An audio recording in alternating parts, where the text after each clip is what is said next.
Donc, c'est vrai qu'il y a c'est une approche positive et constructive pour permettre aux gens de se dire « Ah bah moi aussi, j'ai de la valeur. Moi aussi, je peux développer un projet et je peux être dans la complémentarité et pas la compétition. » Bienvenue dans la matrescence. Dans ce podcast, on part à l'aventure. L'aventure la plus merveilleuse et difficile de la vie, la parentalité. Laissez-vous embarquer au travers des épisodes qui explorent toutes les facettes, des plus complexes aux plus fun, du monde des parents. Apprenez, riez, pleurez, découvrez et débattez en écoutant la matrescence. Nous avons une mission, vous donner des clés pour vous accompagner à n'importe quelle phase de votre parentalité. Je suis Clémentine Sarlat, votre hôte depuis mars 2019 déjà. Je suis ultra curieuse, très enthousiaste, mais beaucoup trop bordélique. Je suis aussi maman de 3 petites filles qui m'aident à me remettre en question quotidiennement. Et dans une autre vie, j'ai été journaliste sportive à la télé et aujourd'hui, je vous aide à rayonner dans votre parentalité. Abonnez-vous pour ne rien rater. Allez, let's go.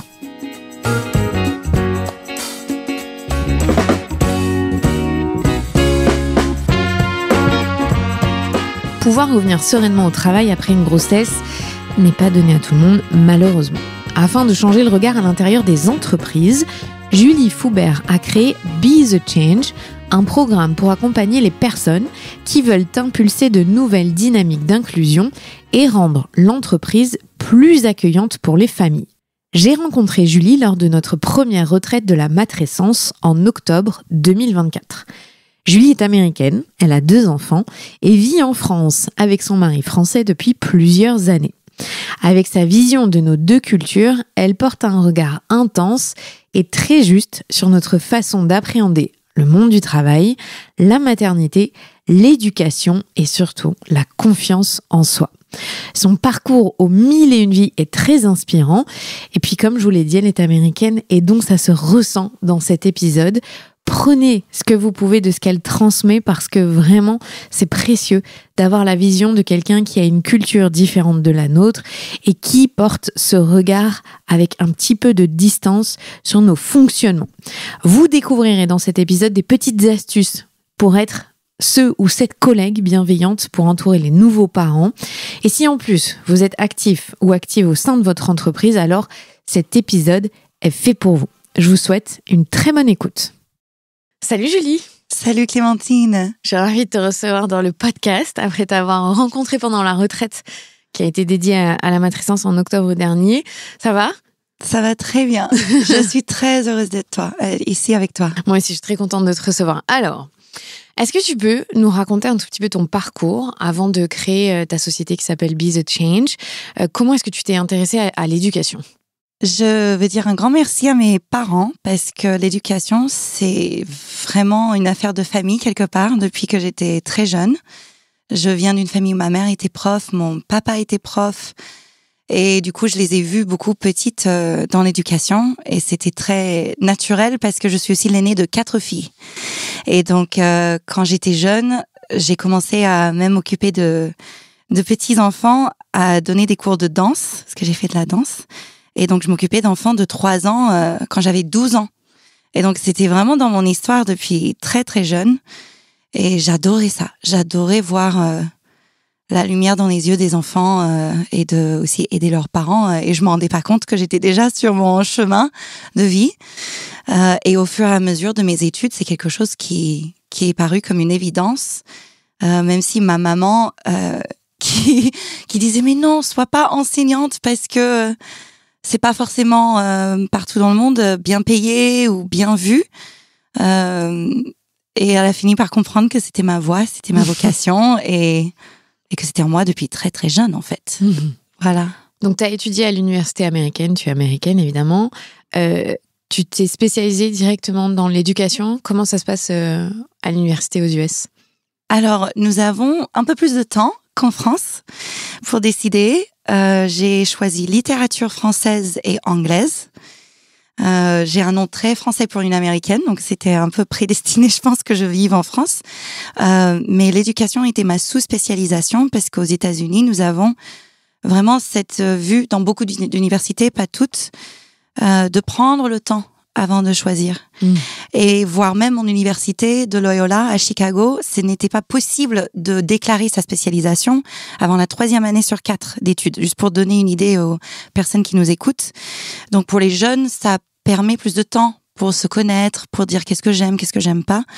Et l'éducation était du coup toujours là, mais je prétendais d'être avocate en commençant par la littérature, en commençant par la philosophie, parce que ça m'intéressait beaucoup de comprendre comment fonctionne l'être humain.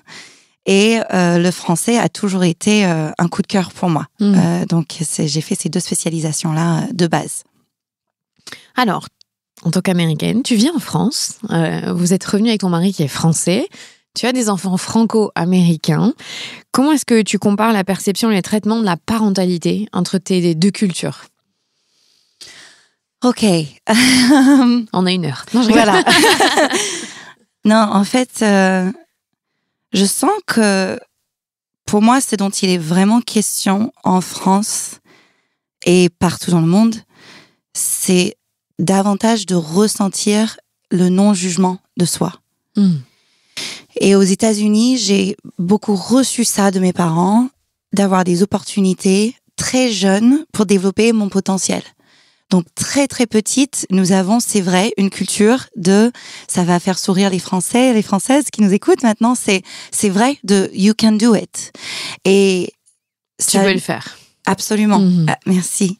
Et ça ne veut pas dire qu'il n'y a pas des choses dures et des difficultés et des dépassements à faire.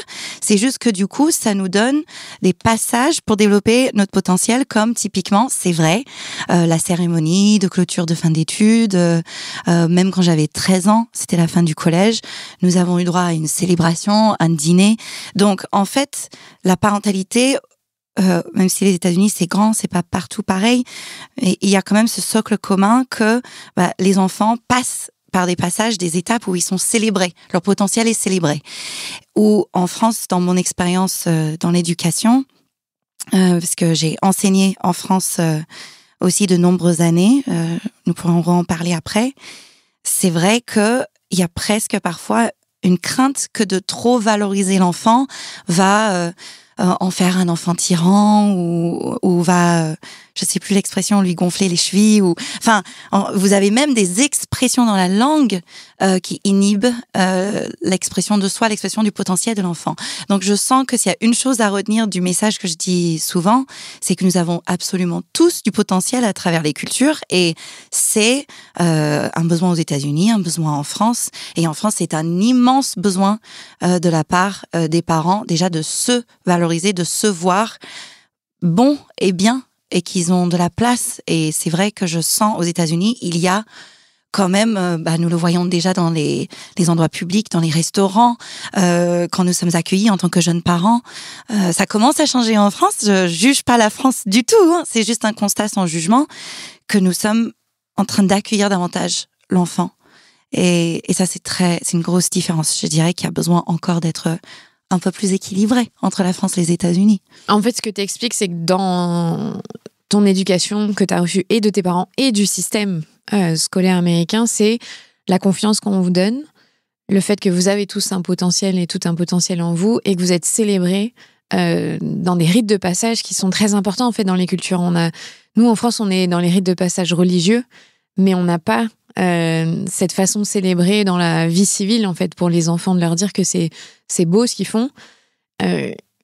Ça, c'est dur du coup d'élever des enfants avec 2 cultures comme ça. Est-ce que ton mari il a ces relents, tu vois, de notre société? Comment est-ce que vous gérez au quotidien? Oui, c'est une super question. Alors, je dirais avant que oui, il y a ce yes you can, tu peux le faire, et en même temps il y a aux États-Unis aussi ce côté performance, de se pousser, de la compétition, etc.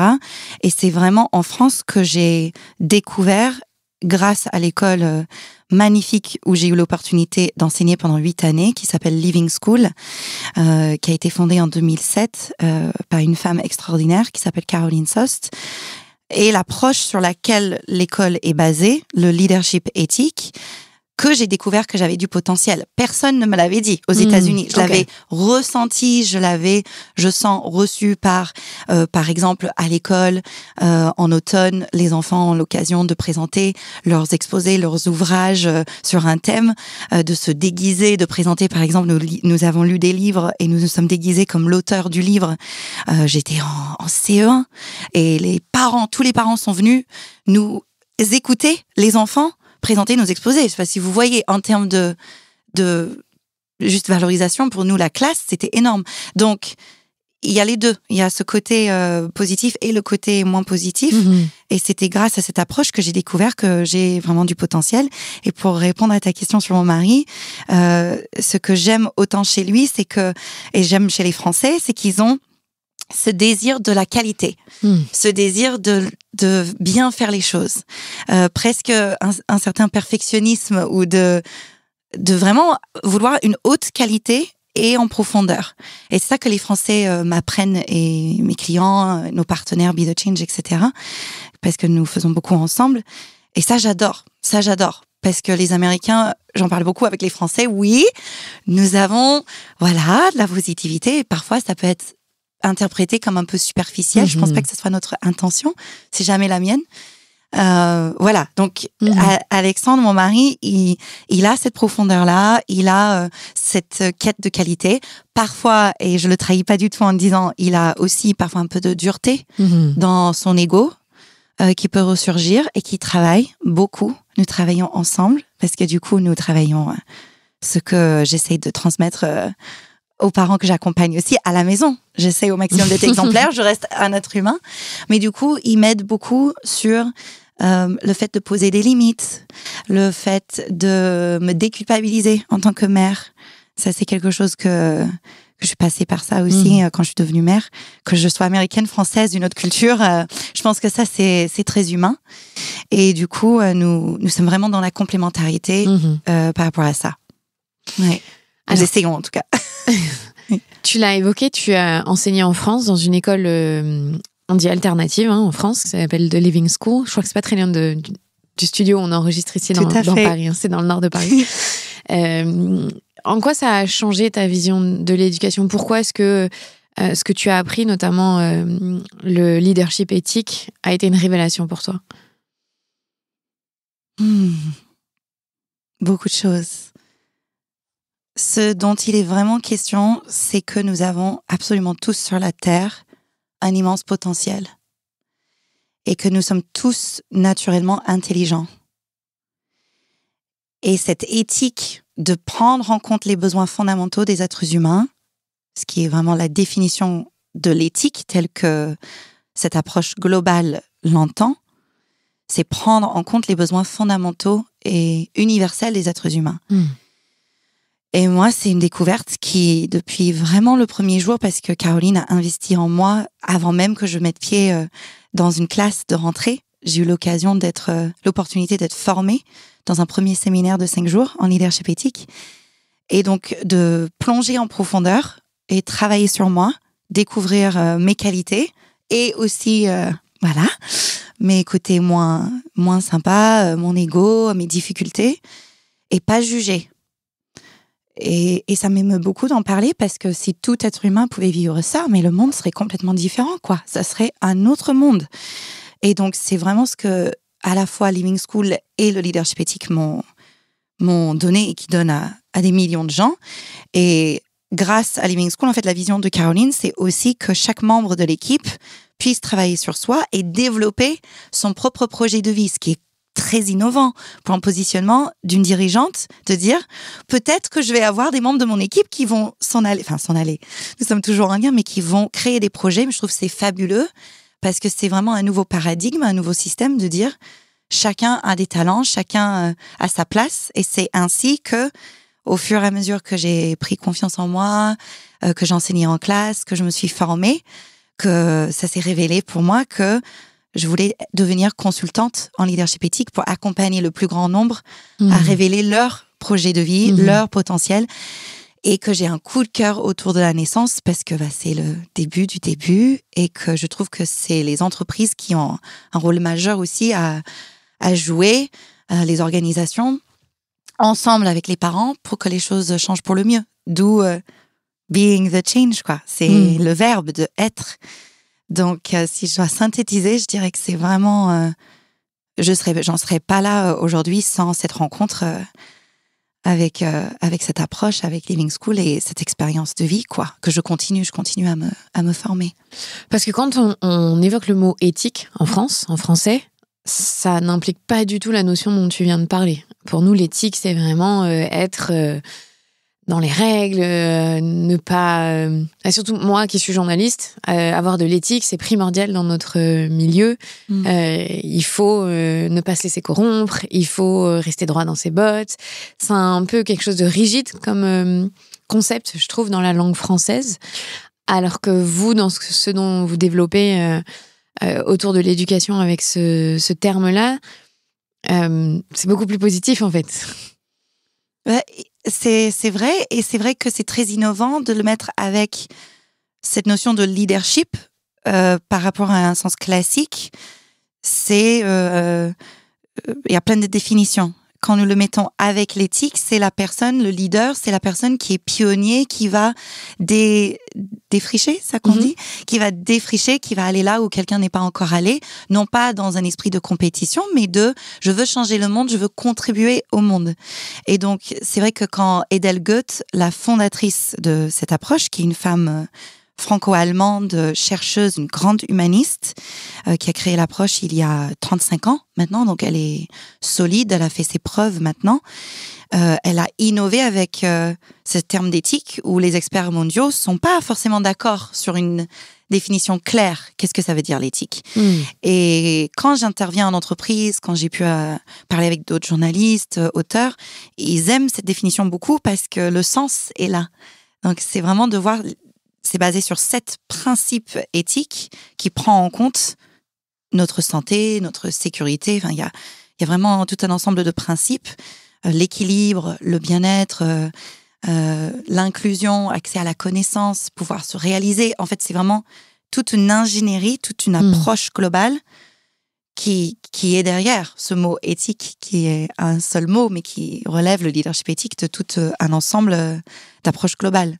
Donc, c'est vrai qu'il y a c'est une approche positive et constructive pour permettre aux gens de se dire « Ah bah moi aussi j'ai de la valeur, moi aussi je peux développer un projet et je peux être dans la complémentarité et pas la compétition. » Et ça a été une révélation aussi pour moi par rapport aux US, parce que j'ai fait la course aux universités où avec ma mère on avait des tableaux à côté de son bureau quand j'étais lycéenne, à nocturner jusqu'à 1h du mat, à payer des candidatures très chères pour des grandes universités. Enfin, ça c'est très dur pour une ado de déjà être sous pression à ce point. Et je travaille ça encore pour pas me mettre de la pression, pour pas... C'est un peu des choses à vie qui se travaillent. Mais il y a aussi, pour te rejoindre, un chemin de travail. C'est-à-dire que c'est un engagement, le leadership éthique. C'est un travail, c'est pour des personnes qui veulent travailler sur soi et s'engager à long terme pour tenir un projet pour le monde. Donc, c'est vrai que ça rejoint la notion française aussi d'être bien dans ses bottes, de tenir un engagement. Il y a ça aussi. Est-ce que tu pourrais nous donner un exemple concret quand tu étais enseignante à The Living School, comment ça peut prendre forme un enseignement avec un leadership éthique ? Parce que je pense que les écoles alternatives, pour plein de gens, c'est un peu une nébuleuse. On se rend pas trop compte de ce que ça veut dire. Oui, je comprends. Et Living School était aussi très en avance parce que déjà depuis 2007, il y a cette innovation dans l'éducation. Je vais parler des parents. Je vais prendre l'exemple des parents. Où je pense que ça va parler aussi beaucoup aux pros qui écoutent, ou dans le classique, où il y a des personnes fabuleuses aussi dans l'éducation nationale, parfois le parent, il y a une image d'être un peu contre. Il y a un peu le parent contre la prof ou le prof, enfin pour beaucoup, pas toujours, et il n'y a pas forcément un terrain commun pour le bien-être de l'enfant. Et voire même il y a la peur, parce que pour la maîtresse ou le maître, comment faire un feedback à un parent quand en classe, un tel enfant peut-être a des difficultés ou a des comportements qui vont être jugés comme difficiles. À Living School, j'ai appris, mais jamais nous étiquetons les enfants. Je dis nous parce que j'y passe encore parfois. Et il y a d'étiquettes sur les enfants. Il n'y a pas d'enfants difficiles. Il n'y a pas de jugement. Et du coup, j'ai appris à accompagner les parents. J'ai l'image d'être à la porte d'entrée matin et soir avec les parents pour les rassurer, pour les accompagner. Parce que moi, j'étais formée pour les voir aussi dans leur potentiel. Et que c'est un parent qui veut le bien pour son enfant. Donc, notre but est commun. Notre but, c'est la co-éducation de cet enfant qui a aussi un magnifique potentiel. Et quand il y a des ajustements, c'est à nous d'être en équipe et pas contre l'un et l'autre. Et ça me chagrine de constater qu'en France, il y a encore beaucoup ça. Ce jugement de « non, mais c'est pas possible, cette prof, c'est n'importe quoi ». Mais même dans le métro ou le train, en venant à Paris pour cette interview, j'entends des jugements et je comprends. Je juge pas les gens qui jugent, mais je veux dire, c'est très répandu en France de juger. Et donc déjà, c'est notre sport national. Voilà. On adore se mettre à une terrasse de café, de regarder les gens, voilà, et de juger. En fait, moi, j'invite vraiment. C'est l'invitation du leadership éthique de sortir du jugement, de vraiment dire ok, nous allons sortir de ça, parce que de quoi est-il question ? C'est une question d'un être humain. Où les phrases marquent, où les phrases restent. Et depuis des milliers de parents que j'ai eu l'honneur d'écouter depuis 15 ans, c'est très fort ce qui ressort en coaching, des phrases positives comme négatives, de la part de profs, de la part de parents. Donc nous avons beaucoup de pouvoir en tant que parents et pros. Et à Living School, j'ai appris, grâce à l'équipe de direction, grâce à mes managers et les personnes qui m'ont accompagnée, et les formations aussi en parallèle pour travailler sur moi, pour pas projeter... par exemple, sur un papa, je donne un exemple très typique. C'est un peu genré, mais c'est aussi, il y a du vrai. D'un papa, par exemple, dirigeant, un peu impressionnant, qui au début, j'avais peur de parler avec lui. J'avais peur de lui dire écoute, aujourd'hui, ça s'est pas très bien passé avec ton enfant.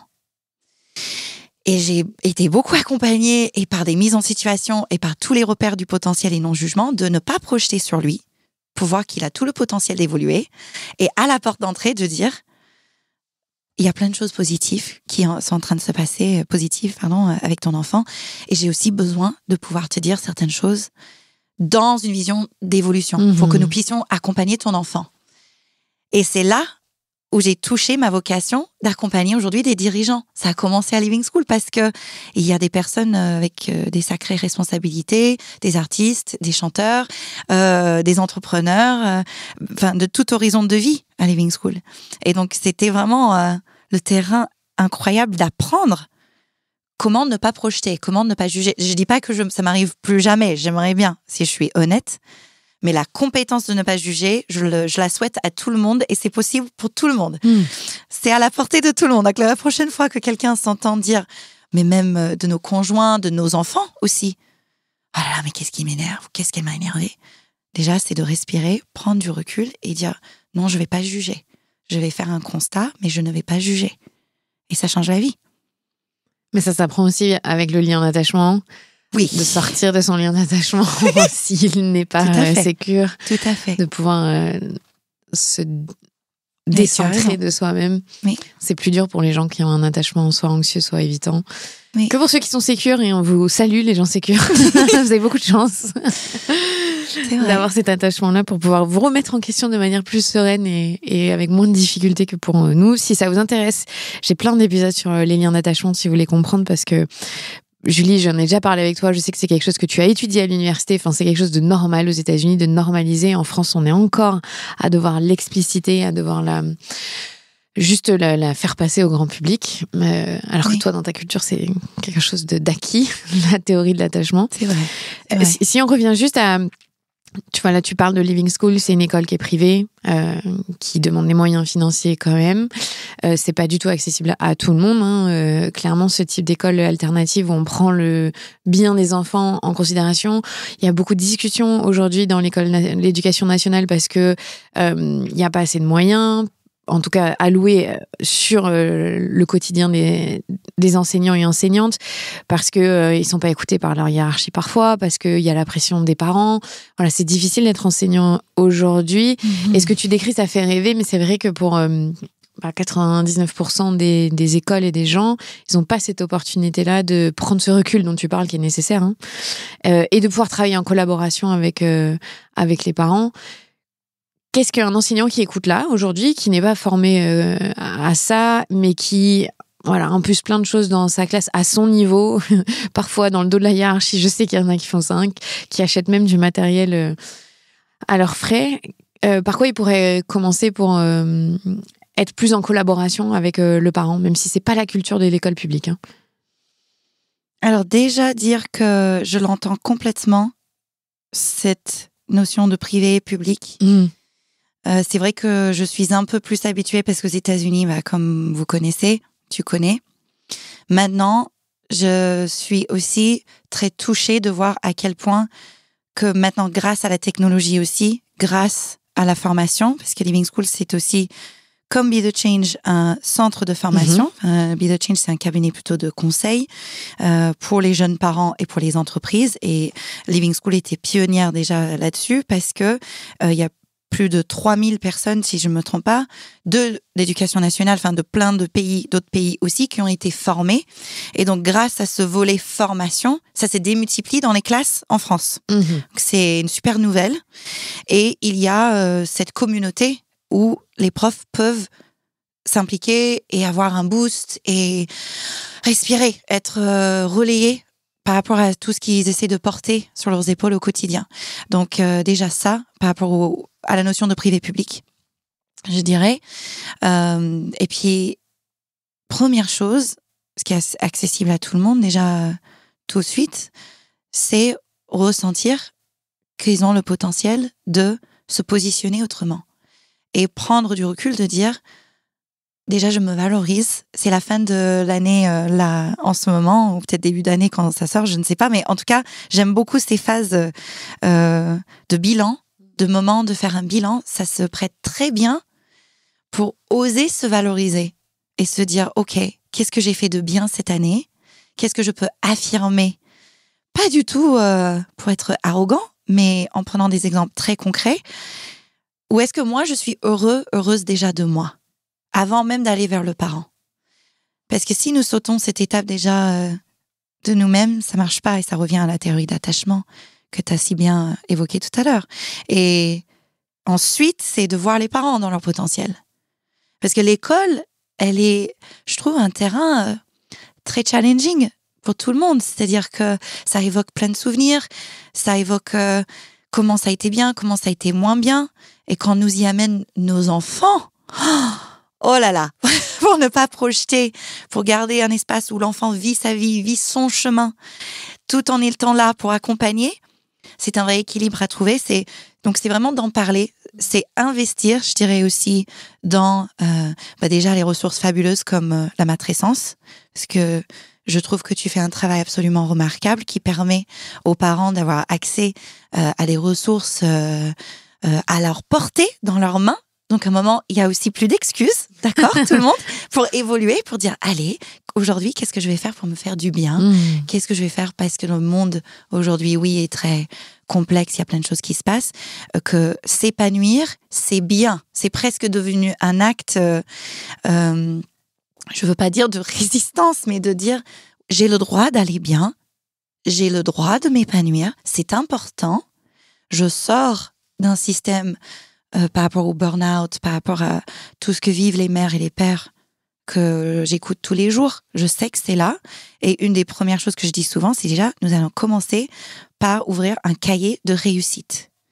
Et le cahier de réussite, c'est un cahier que vous pouvez choisir, un beau cahier qui vous fait plaisir, qui coûte pas très cher, et que c'est déjà oser faire le pas de s'asseoir avec ce cahier en famille et dire, j'y inscris ce qui me rend heureuse de moi, ce qui me rend heureux de moi, et quel cadeau pour tous les enfants, si nous imaginons toutes les familles du monde à table, juste eux-mêmes, à dire en autonomie avec leur potentiel, moi je suis très heureuse que cette semaine j'ai eu une réunion qui s'est bien passée, j'avais bien travaillé et avec mon équipe ça s'est bien passé.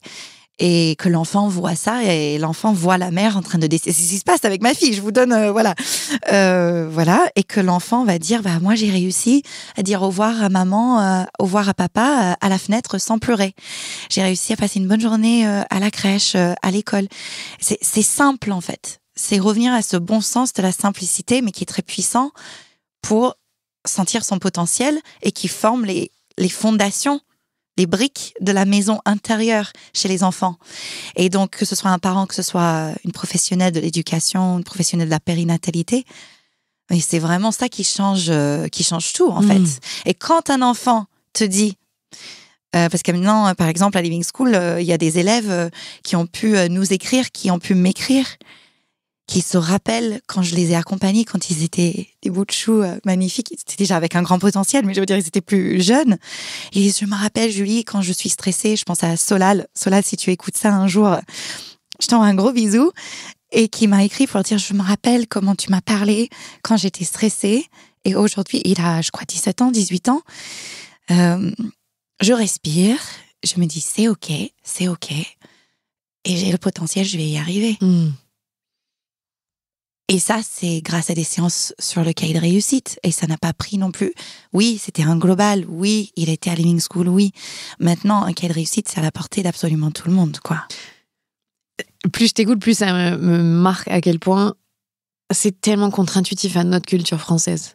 Pour avoir vraiment vécu aux États-Unis, m'être imprégné très fortement de ta culture, ça fait 18 ans maintenant que voilà, elle est présente en moi. La moitié de ma vie, au final. Je vois à quel point c'est antinomique et à quel point c'est en conflit, moi, intérieur permanent entre la petite voix française qui dit non, arrête de te la raconter, non, parle pas trop, soit, tu vois, pas rabaisse-toi, mais reste à ta place, et la culture américaine qui dit mais vas-y, lance-toi, t'as le potentiel, tu vas y arriver. Tu vois, c'est tout le temps un ajustement. Et je crois que pour nous, Français, se faire des compliments, c'est très difficile. Moi, j'ai été élevée par des parents qui m'en faisaient énormément, qui ont nourri cette confiance. Et je sais que je suis chanceuse parce que le nombre de femmes qui n'ont pas eu cette chance-là, et je parle beaucoup des femmes parce que quand même, c'est un trait genré dans notre culture. Mais j'avais une grand-mère qui disait, faut pas dire trop de compliments aux enfants, après, ils vont avoir les chevilles qui gonflent. Et ça me faisait tellement rire quand ma grand-mère me disait ça. J'ai arrêté, mais pourquoi, mamie, je comprends pas, en fait. Parce que j'avais des parents qui ont brisé le cycle de ça. C'est bien. Mais ce que tu dis là, je pense que ça doit, pour celles et ceux qui nous écoutent là, ça doit remuer un peu. Parce qu'un cahier de réussite, on n'est pas habitué à ça. Nous, on est habitué. Tu vois comment est le système français scolaire. Ça va pas, ça va pas. On fait des prépas en France. Enfin, je tiens à dire, on a des prépas. Donc, les classes préparatoires viennent broyer les élèves pour leur dire t'es nul, pour nous, soi-disant, préparer au monde difficile qui nous attend. Mais on n'a rien compris à l'éducation, moi, je pense. Pardon s'il y a des profs de prépa et j'espère que vous essayez de changer cette façon-là. Mais tu vois à quel point ce que tu te dis, ça vient confronter notre culture à un point qui fait qu'on vous rejette et on dit vous êtes trop superficiel, tu vois. Là, je dirais, c'est ce que j'ai appris aussi. Je suis d'accord avec toi. Il y a la partie américaine et en même temps, il y a la partie humaine. Et qui nous demande, Français, Américains, toutes les cultures en ce moment, je trouve, sont confrontées avec cette question de sens, cette urgence d'agir. C'est le titre de l'ouvrage d'Edel que je conseille à tout le monde, Now or Never, l'urgence d'agir. Et qu'elle était déjà très en avance d'avoir ce titre, parce que le livre est sorti en 2000, je crois, donc déjà une vingtaine d'années. Et en fait, c'est vrai que ça s'accompagne. Et c'est pour ça que je dis ça se travaille. Et moi, je continue à travailler. J'ai une pratique qui est supervisée. Je suis accompagnée. Je continue à travailler ces choses-là quand je vais accompagner d'autres à toucher ce que tu dis. Et que c'est presque bon signe d'être touché. Parce que ça révèle notre potentiel. Ça le laisse émerger aussi, plutôt que de blinder et dire « Ouais, ça va ». Quand à l'intérieur, ça va pas. Et donc, c'est vraiment ça d'être dans la complémentarité des cultures. Et je dirais, au fond de ce dont il est vraiment question, c'est notre humanité. C'est revenir à l'humanité. Et pour cela, oui, c'est un chemin. C'est rigoureux. Ça demande de la cohérence. Ça demande un certain courage et engagement pour avancer en face d'un obstacle, avancer pour prendre la parole, moi aussi. Je peux beau être américaine, mais j'étais un peu stressée avant de passer au micro aujourd'hui parce que ça me tient tellement à cœur d'être dans la synthèse, de bien faire. J'ai la voix du syndrome de l'imposteur. Je m'ai trop passée. Mais ça, c'est quelque chose que je sais quand je me connecte à la valeur d'accompagner les gens pour qu'ils se révèlent eux-mêmes. Le reste s'en va. Le reste, la peur s'en va. Donc, j'inviterai aussi tout le monde qui a envie, c'est de investir dans quelque chose qui, non seulement te fait du bien, mais qui va te faire aussi travailler dans le bon sens du terme, avec rigueur, et élan, et de la joie pour évoluer. Et c'est le meilleur cadeau que nous pouvons donner aux bébés, aux enfants. Vraiment. Et trouver du sens à ce qu'on fait, comme tu disais. Oui. Très important pour pouvoir développer notre potentiel et ce qu'on a en nous. Oui. Donc là, on a parlé de toute la partie éducation qui t'a formaté, ce que tu as vécu toi en tant que jeune femme et parfois en tant que mère, évidemment aussi. Et dans cette deuxième partie de l'interview, j'avais envie de te parler donc de Be the Change parce que tu es vraiment partie sur un volet qui est très peu traité en France. C'est sur le monde de l'entreprise. Et vous allez voir, ça a vraiment un lien avec tout ce qu'on fait. Sur comment est-ce qu'on valorise au maximum la parentalité au sein de l'entreprise. Puisqu'on ne peut pas nier que un énorme pourcentage de salariés deviennent parents à un moment ou un autre dans leur vie. Et ça passe comme si ça n'existait pas dans beaucoup trop de sociétés, d'entreprises françaises en tout cas. Pourquoi est-ce que tu as voulu aller dans l'entreprise et avoir un impact à cet endroit-là, dans le monde du travail ? Je sens que les entreprises et organisations françaises ont tellement de potentiel. Et plutôt que de juger, parce qu'il y a eu aussi avec la Covid, je sens que c'est important de l'évoquer, tout un temps où des personnes ont pu se dire « Oh waouh, là je suis avec ma famille, là j'ai le temps de peut-être me poser des questions que je ne me suis pas posées avant. » Et donc, des entreprises ont vécu une profonde mutation pour voir beaucoup de gens qui sont soit partis, soit qui ont des difficultés à rester réellement engagés. Et je me vois du coup vraiment là pour faciliter un terrain commun de rencontre davantage après vraiment c'est cette pandémie que nous avons tous vécue, pour que chacun soit à la juste place. Et non pas que ce soit trop dans un sens, où aujourd'hui des dirigeantes qui sont bien intentionnés, qui veulent bien faire les choses, sentent qu'ils ont peur d'exiger certaines choses de leurs salariés. C'est une partie. Et l'autre partie où, surtout des jeunes parents, c'est 4 salariés sur 5 en France qui sont parents. C'est énorme. J'ai dit un pourcentage, mais en fait, c'est un très gros pourcentage. C'est un très gros pourcentage. Et donc, d'avoir une meilleure prise en compte quand en fait, il y a inconsciemment des familles qui se baladent dans les couloirs des entreprises, le fait de prendre ça en compte va forcément avoir un impact positif sur, ce mot est à discuter, mais sur la performance de l'entreprise. Maintenant, moi, j'aimerais bien placer la performance avec l'éthique, c'est-à-dire ça va être une nouvelle forme de performance, où donc, que ce soit accompagné pour que ce soit pas seulement les parents qui travaillent sur eux. J'ai voulu créer Be the Change pour que aussi les entreprises prennent conscience. Et les entreprises, c'est quoi? C'est les personnes qui les composent. C'est les managers, c'est la direction, qui ont une vision humaine, qui veulent vraiment s'engager et concrétiser, parce qu'il y en a beaucoup qui le disent, qui disent la parentalité, tu as vu, je suis sûre, et c'est bien cette mouvance pour changer les choses, c'est bien. Maintenant, pour concrétiser, beaucoup des équipes jeunes parents attendent des résultats, que ça bouge. Et concrètement, ce que nous faisons chez Be the Change, parce que je ne suis pas toute seule, j'interviens aux côtés de mes consoeurs et confrères consultants en leadership éthique aussi, c'est accompagner les managers à avoir aussi accès à leur potentiel et aux repères du leadership éthique. Par exemple, comment je vais créer l'espace pour que, par exemple, une maman dans mon équipe qui a peur d'annoncer sa grossesse, je vais travailler mon positionnement en tant que manager pour qu'elle n'ait pas peur de me le dire. Parce que plus d'une femme sur 2 en France, 52% ont peur d'annoncer leur grossesse à leur manager. C'est énorme. Et ça relève pas que d'un manager. Donc, je juge absolument pas le manager dans cette formule. C'est juste de dire, OK, qu'est-ce que moi je peux faire pour créer un climat à partir de mon savoir-être, ma qualité d'être, pour que les personnes dans mon équipe réellement me disent les choses. Parce que c'est un peu comme dire, ma porte est ouverte. Et que les gens dans l'équipe disent, non mais en fait, ta porte n'est pas du tout ouverte. On le sent. Les gens sentent les choses.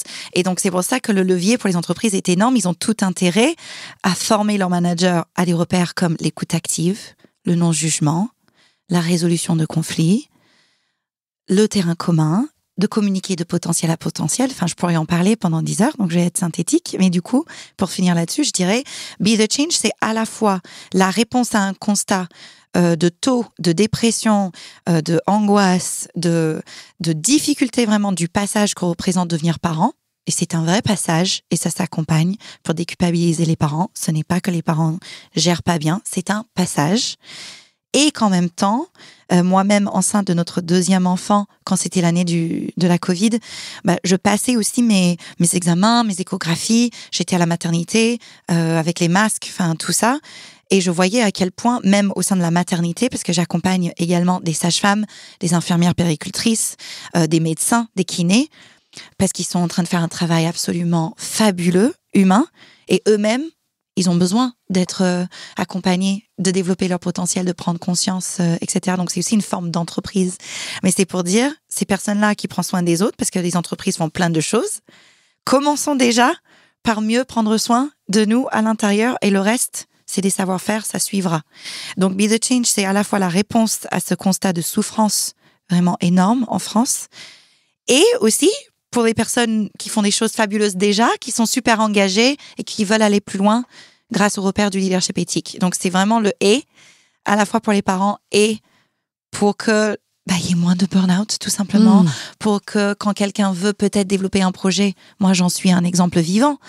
J'ai quitté Living School, j'ai créé Be the Change. Nous sommes dans la complémentarité, il n'y a pas de rupture, il n'y a pas de colère, il n'y a pas de... Ça montre que nous pouvons aussi soigner quelque part la sortie quand quelqu'un démissionne pour que ça soit pas fait dans la souffrance parce qu'une jeune mère, juste, elle n'en peut plus en fait. Elle n'en peut plus. Et ça, c'est vrai, il faut le dire. Ou un papa, il n'en peut plus. Et donc, c'est accompagner pour que les gens soient à leur juste place dans la vie au maximum. Là, tu nous as donné un exemple très concret d'entreprises qui ont déjà cette motivation intrinsèque, qui ont compris les enjeux du bien-être dans l'entreprise, qui veulent accompagner les nouveaux parents. Je pense que les difficultés, elles arrivent quand on est face à des entreprises qui sont complètement fermées, hermétiques, qui aussi parfois sont dirigées par une génération qui n'a pas pris le temps d'être présent pour les enfants. Je parle des hommes, notamment, ceux qu'on appelle les boomers, oui. Mais qui n'ont, leur rôle en tant que père, en tout cas, c'était de ramener de l'argent à la maison. C'était pas d'être caretaker, c'était pas d'être là dans l'accompagnement émotionnel et de faire attention à ça. Comment tu fais concrètement pour briser ces schémas patriarcaux qui sont très présents dans les entreprises avec Be the Change? Est-ce que tu arrives à aller toucher ces entreprises-là qui sont hermétiques à tout ça? Alors, oui, et il y a vraiment 2 parties pour répondre. La première, c'est j'ai un homme qui me vient, un dirigeant, Dominique, qui a cru dans mon projet vraiment avant qu'il y ait de nom, avant qu'il y ait tout ça. Et qui, avec des larmes aux yeux, lors d'un dîner, un soir, en m'écoutant ce que je voulais faire dans l'entreprise, donc c'est un dirigeant, il gère une entreprise je crois qu'ils sont plus de 150 personnes, son imprimerie, et qui m'a dit, j'ai pas été assez là. Avec des larmes. Et donc c'est déjà de voir que ces hommes-là en souffrent aussi de ce système patriarcal. Et que c'est pas les femmes contre les hommes, que nous avons besoin d'être ensemble dans la complémentarité.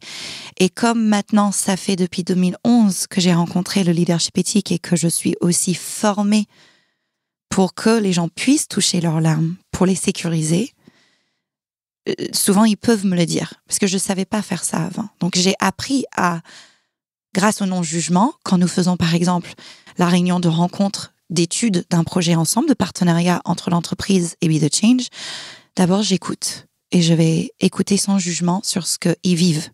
Et comme ça, ils peuvent eux-mêmes se déposer et c'est très beau et fort. Alors pas tous, évidemment, parce que j'en ai rencontré d'autres qui sont pas prêts. Parce que c'est vrai, ce que je fais reste très innovant. En toute humilité, ça reste une interpellation quelque part.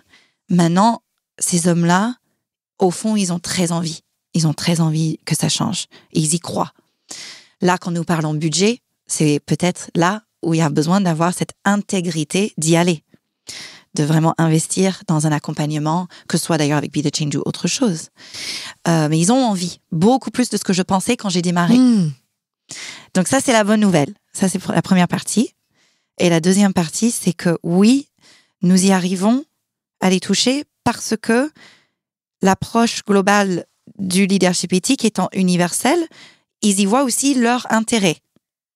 C'est-à-dire à la fois, ils voient que, OK, si j'accompagne dans mon équipe, j'ai 10 jeunes mamans, 10 jeunes papas, je vais commencer par un peu une pilote, par, entre guillemets, tester, même si pour moi, c'est pas un test, parce qu'ils reçoivent de la valeur dès la première heure de coaching. Mais oui, ils testent. En France, ils disent souvent ça. Oui, testons, expérimentons. Je comprends.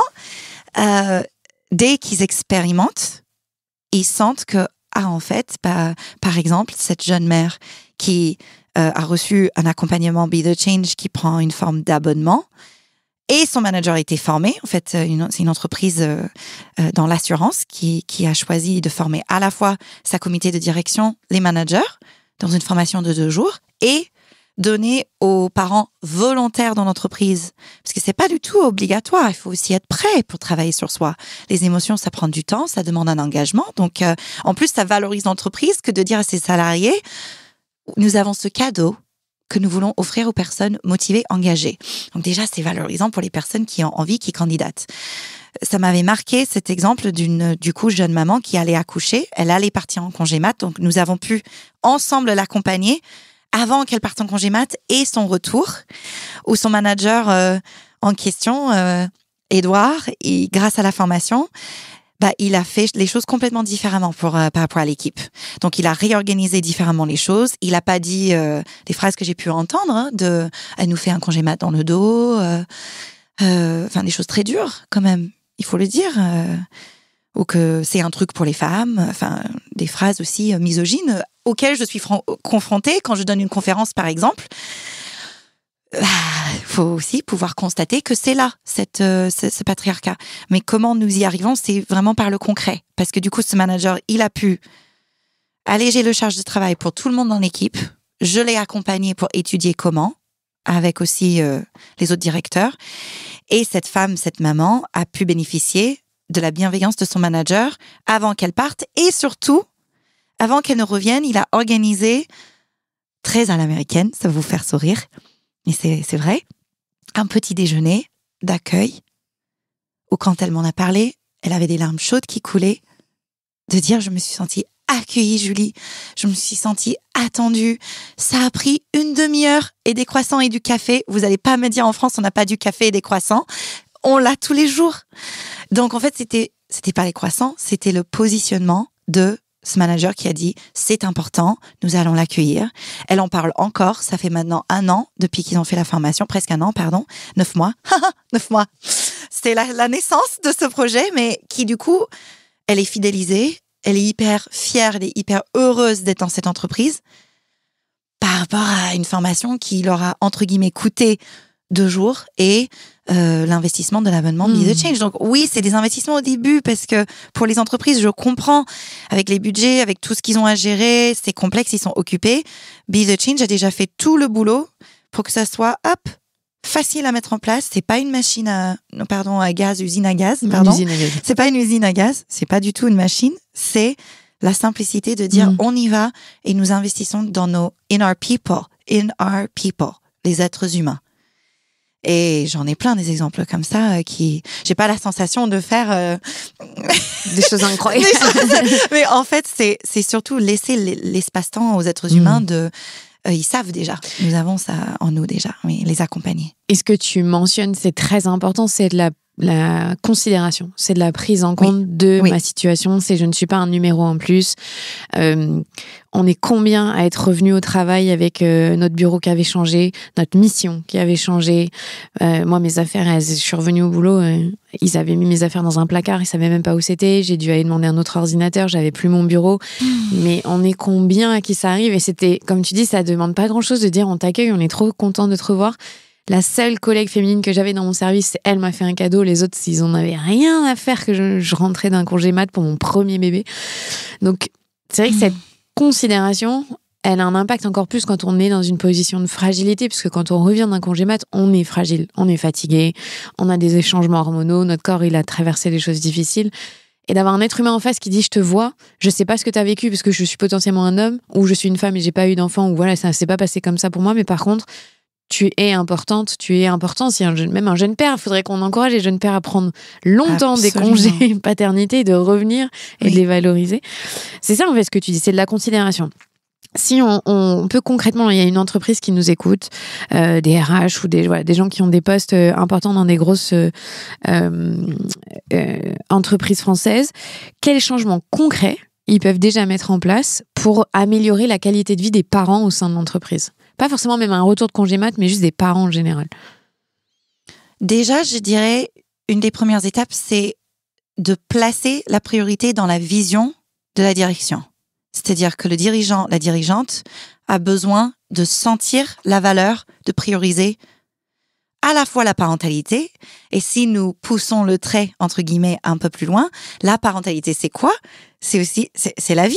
C'est un être humain qui naît, et donc c'est aussi dans l'équipe, il y a des personnes qui vont vivre un passage de vie normal, naturel, qu'ils ont le droit de vivre, et donc déjà d'avoir un repositionnement, de dire c'est important. Parce que tant que ce n'est pas dans la vision d'être important, les modalités de budget, d'investir, de faire former, de créer un petit déjeuner, quoi que ce soit, ça ne marchera pas. Parce que on est pressé, on est stressé, il y a beaucoup de choses et il y a du stress. Et je comprends ça.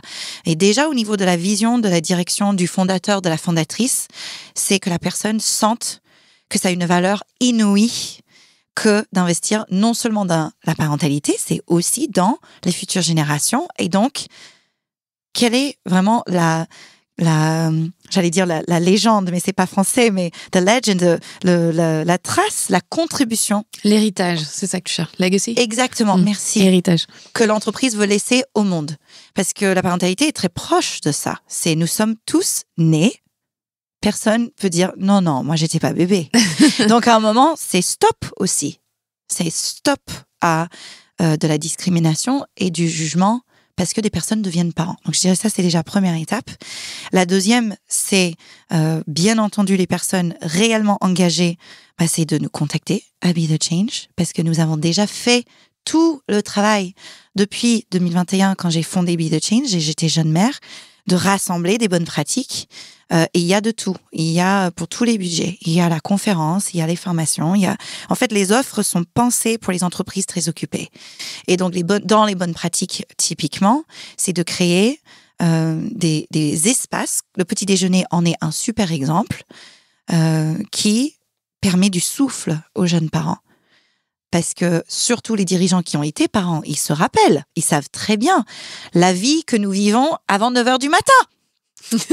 Donc à un moment donné, il y a un mouvement absolument fabuleux qui s'appelle le Parental Challenge. Et merci à Judith Aquin qui a écrit un livre qui s'appelle 3 mois sous silence, que je conseille aux dirigeants de lire. Il y a un autre qui est sorti aussi après sur le tabou justement des jeunes mères quand ils reviennent parce que c'est difficile parce que nous touchons au tabou, donc forcément ça veut dire que c'est pas évoqué, c'est du non-dit. Donc déjà créer un espace, un petit déjeuner, un temps en réunion, un temps avec les CSE. Tu vas m'aider avec cette abréviation, ça veut dire encore comité social, je crois, de l'entreprise. Il y en a c'est plein. Le RSE, non? Tu parles? Non, il y a aussi la RSE et le CSE, oui. Je crois que c'est ces comités déjà qui sont des systèmes en place au sein de l'entreprise pour donner la parole aux salariés. mettez ça à vos ordres du jour 2025 pour qu'ils puissent parler de leur vécu dans le non-jugement. Et c'est vrai que comme les gens vont pas forcément oser dire à leur manager direct ce qu'ils vivent, c'est là aussi où nous sommes là pour faciliter cet échange, pour faciliter le remontée d'infos. Mais déjà, si vous pouvez vous-même créer en bonne pratique un espace de souffle, un espace où on se pose et qu'on se parle vrai. Et je sais que c'est pas évident. Et c'est pour ça que je suis là. C'est pour ça que Be The Change est là pour faciliter ce qui est déjà là. Mais ça, vous pouvez déjà le faire. Et il y en a plein. Et je cherchais sur ma tablette, je vous encourage à écouter l'épisode le 185 avec Thi Nguyen, qui a écrit Le difficile retour au travail, qui a écrit un livre sur le retour d'un congé maternité et à quel point on est discriminé, malheureusement encore. C'est un épisode qui est très puissant, donc je cherchais d'ailleurs le numéro, c'est le 185. Si ça vous intéresse, bravo, de creuser un petit peu plus. Bravo. Formidable son livre, son travail. Exactement. Et moi, je me sens très connectée avec toutes ces femmes qui innovent déjà depuis des années, très en avance. Tu en fais partie, Judith en fait partie, depuis la pandémie. Et donc, nous avons besoin aussi d'être ensemble et pas en silo. Parce que tu m'as demandé tout à l'heure comment je brise des choses. Je dirais, je brise pas. Ma vocation, c'est faciliter, créer ce terrain commun. Connecter et unifier. Et c'est vrai que j'essaye de mettre quelque part au bénéfice commun, au bien commun. Oui, mais mes différentes cultures, oui, c'est un atout. Maintenant, la culture la plus importante, c'est celle de l'éthique et des repères que tout le monde peut apprendre. Tout le monde. Donc, c'est avoir une certaine intégrité aussi, les dirigeants et dirigeantes, les DRH, parce qu'il y a ils ont beaucoup de choses, ils ont beaucoup de sujets, ils ont beaucoup, que ce soit diversité, inclusion, que ce soit toutes les journées maintenant dans le calendrier ou presque sur LinkedIn, on loupe une journée, on peut être interprété de ne pas avoir priorisé quelque chose. Donc, c'est déjà reprioriser l'essentiel pour dire non, c'est pas là-dedans, c'est pas dans les réseaux sociaux, c'est pas sur LinkedIn. Même si j'y suis, je juge pas les réseaux sociaux. Ils amènent plein de bonnes choses. Mais c'est revenir à l'humain. Revenir à qui est dans l'équipe en ce moment, qui pourrait avoir un projet d'avoir un bébé, ouvrir à ce que c'est OK, faire de la prévention. Et c'est toute une culture, en fait, à créer, à cultiver. C'est du travail, c'est du beau travail, c'est un peu de travail aussi. Parfois, aux entreprises, pour les encourager à accueillir ces bonnes pratiques, il faut leur parler dans leur langage, c'est-à-dire en termes d'argent, de gains, de bénéfices. Est-ce qu'on a des études sur les entreprises qui ont mis ce type de politique en place? Je pense à des très grosses entreprises françaises, américaines, qui ont déjà des congés parentaux de 3 mois, hommes, femmes compris, voire 6 mois pour tout le monde. Il y en a des très très grosses, je vais pas les citer, c'est pas pour faire de leur pub, mais parce qu'ils ont besoin d'attirer aujourd'hui les jeunes générations qui ne viennent que parce qu'elles savent qu'elles ont des avantages sociaux qui ne sont pas ailleurs. Est-ce qu'on sait si sur le long terme, ça a des répercussions positives sur le chiffre d'affaires? Oui. C'est pas une étude française, mais une étude suisse qui a été faite sur le ROI, the Return on Investment. Et l'étude c'est une grande étude qui a été menée je veux pas dire de bêtises, mais plusieurs dizaines de milliers de personnes, plus de 70 000 ou quelque chose comme ça. Enfin, une grosse étude, et qui a trouvé que pour chaque euro, chaque dollar investi par rapport à la parentalité, il y avait un index sur la hausse. Ce qui me vient comme chiffre, c'était for 94 cents invested, there were 100 cents return. Ok. Donc, sur 99, t'as 100. 86 dépensés, t'as 100%. Centimes, t'as 100% qui reviennent. Voilà. T'en as 100 qui reviennent. Voilà. Donc il y a un ratio qui est bien positif. Absolument. Donc c'est, entre guillemets, rentable, même si j'aime pas quelque part ce terme, parce que c'est très difficile à mesurer. L'être humain, il est immesurable.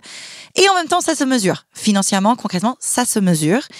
Et aussi en termes de formation des gens qui partent, qui sont souvent donc des profils plutôt seniors, middle management, quand quelqu'un va devenir mère, puisque les Français deviennent mère et père de plus en plus un peu plus tard, dans la trentaine en moyenne. Donc, c'est des personnes qui ont acquis une certaine expérience de l'entreprise qui devient chère à remplacer dans un an, à remplacer dans 6 mois. D'où pourquoi parfois un peu de réactionnel pour dire « Oh là là, il va falloir remplacer pendant le congé mat ». Parfois, c'est pas méchant ou malveillant, j'inviterais vraiment à voir que oui, c'est rentable. Et bien, au-delà même de la mesure économique, même si c'est déjà là. Il y a EY également, Ernst & Young, qui ont fait des études là-dessus. Un cabinet d'audit. Absolument, qui a montré que 92% des parents estiment que la parentalité doit être mieux prise en compte en entreprise. C'est juste énorme. L'autre grande étude, c'est 84% des femmes qui estiment que la maternité a eu un impact négatif sur leur carrière. Je cite aussi NID, qui est NID, qui est un projet fabuleux, qui accompagne aussi les entreprises là-dessus et qui je trouve comme consoeur, quoi, qui adresse ce sujet. C'est un chiffre qu'elles évoquent très souvent.